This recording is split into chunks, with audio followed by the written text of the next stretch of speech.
प्रारंभ हो जाएगा। जो माताएं श्रावण के सोमवार का व्रत करती हैं वो पशुपति व्रत मत करना। जो श्रावण के सोमवार का व्रत नहीं करती हैं वो पशुपति व्रत कर सकती हैं, उनको पशुपति व्रत करने का मना नहीं। पर यदि श्रावण का व्रत आप पहले से करते आ रहे हो, श्रावण महीने का व्रत करते आ रहे हो, या श्रावण के महीने में तुम सोमवार करते आ रहे हो, तो फिर पशुपति व्रत ना करते हुए इसको 1 महीना, भले 2 हुए हो, 3 हुए हो, 4 हुए हो, रोक दो।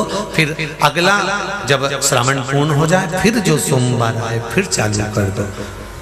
पर अगर श्रावण का व्रत करते हो तो, और अगर श्रावण का व्रत नहीं करते हो तो पशुपति व्रत चालू है, मना नहीं। श्रावण के महीने में जल चढ़ाने के पात्र 2 कर लो। कितने पात्र कर लो? जम के बोलो जरा। 2 पात्र कर लो, भले 2 हाथ में लेकर मत जाओ, एक के ऊपर एक कलश लेकर जाओ। उसका कारण क्या है? शंकर भगवान ने मां पार्वती के सम्मुख में गंगा का आवाहन करा था। तो गंगा जी ने आकर पूछा था, स्वामी जब पार्वती आपके नजदीक में विराजमान है तो मुझे बुलाने का कारण क्या था? भगवान शंकर कहते हैं, श्रावण का महीना प्रारंभ हो रहा है, जब मेरे ऊपर सृष्टि का भार आएगा तो मुझे गंगा और पार्वती दोनों की जरूरत पड़ेगी।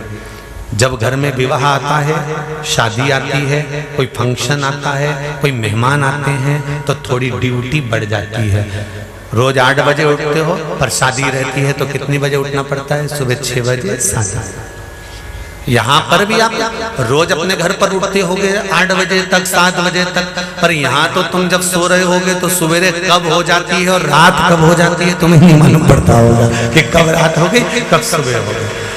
लोग ढोलक पीते पीते पीते पीते 11, 12, 1 और तुम्हारी लग गई झपकी और बज गई 3:30, सब लग गए लाइन में नहाने और तुम भी भागी जल्दी से नहाने। अब नहाने भी कहाँ जाएं? तो माता इतनी चतुर, उन्हें का बरसती हो रही है जल की। भगवान भी सोच समझ के पानी गिराता था, 3 बजे से गिराना चालू करता था 6 बजे तक। उस बीच में भगवान को भी मालूम है मिश्रा जी कहाँ से नल लाएगा, इसलिए उन्होंने चारों तरफ से पानी गिराया और तो नहाना के अंदर। बोलो सही है कि गलत है?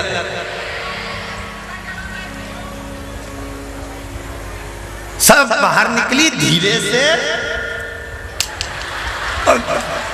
इतनी चतुर, राम जी गजब की चतुर लोग आया है, गजब।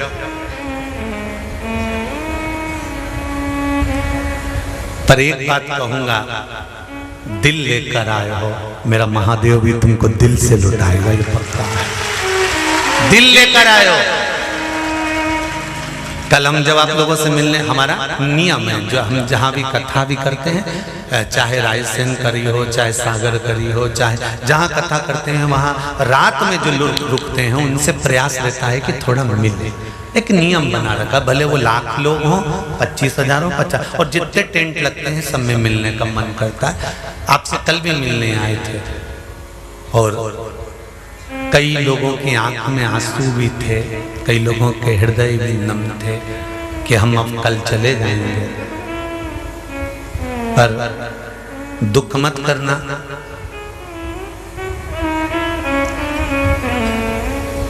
दूसरा कोई स्थान हो वहां से जाओ तो वापिस आने की गारंटी है कि नहीं है, पर यहाँ तो सील और ठप्पे लगाकर भेजता है कि वापिस बुला लाएगा। तो फिर क्या दिक्कत? उसकी आराधना मात्र करिए।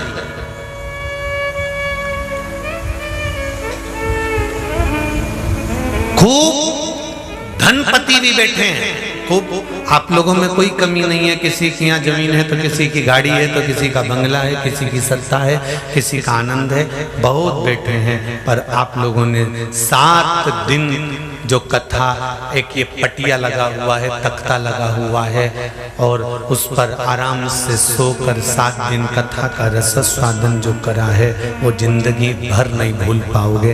बाबा इतना देगा कि आप लोग उसकी कृपा ही बरसती है।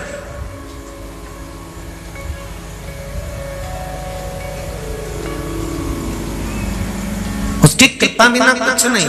तेरी कृपा बिना न हिले एक भी अणु, लेते श्वास तेरी कृपा से तनो तनो। बाबा की कृपा होती है तो आना होता है।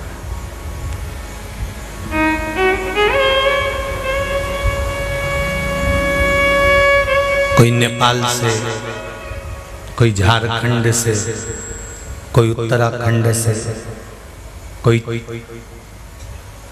चेन्नई से, ना जाने कहां कहां से पधारे, कोलकाता से। शिव कृपा है। श्री शिवाय नमस्तुभ्यम। हर हर महादेव। दोस्तों इस वर्ष सावन माह की शुरुआत 11 जुलाई से शुरू हो रही है। सावन माह जो है भगवान शंकर को समर्पित है, जिसमें भक्त विशेष रूप से सोमवार को व्रत और पूजन करते हैं। यह माह आध्यात्मिक उत्थान, मनोकामना पूर्ति और शिव कृपा प्राप्ति का शुभ समय माना जाता है। इस दौरान भक्त रोजाना भगवान शिव और मां पार्वती की पूजा करते हैं, लेकिन सावन के सोमवार का विशेष महत्व होता है। इस दिन शिव भक्त उपवास रखते हैं और शिवलिंग पर दूध, जल, बेलपत्र आदि अर्पित कर जलाभिषेक करते हैं। यह माना जाता है कि सावन सोमवार का व्रत करने से भगवान शिव जल्दी प्रसन्न होते हैं और भक्त की हर इच्छा को पूरी करते हैं। तो पूज्य गुरुदेव जी ने भी बताया है कि सावन में 2 लोटे जल का कितना बड़ा महत्व है। तो 2 लोटा जल सावन में आप अवश्य चढ़ाएं। भगवान शिव की आराधना से जीवन में हर संकट बाधा दूर होते हैं और भगवान शिव की कृपा हमारे ऊपर बरसती है। उनकी आराधना से जीवन की सारी समस्याएं दूर होती हैं और सुख शांति की प्राप्ति होती है।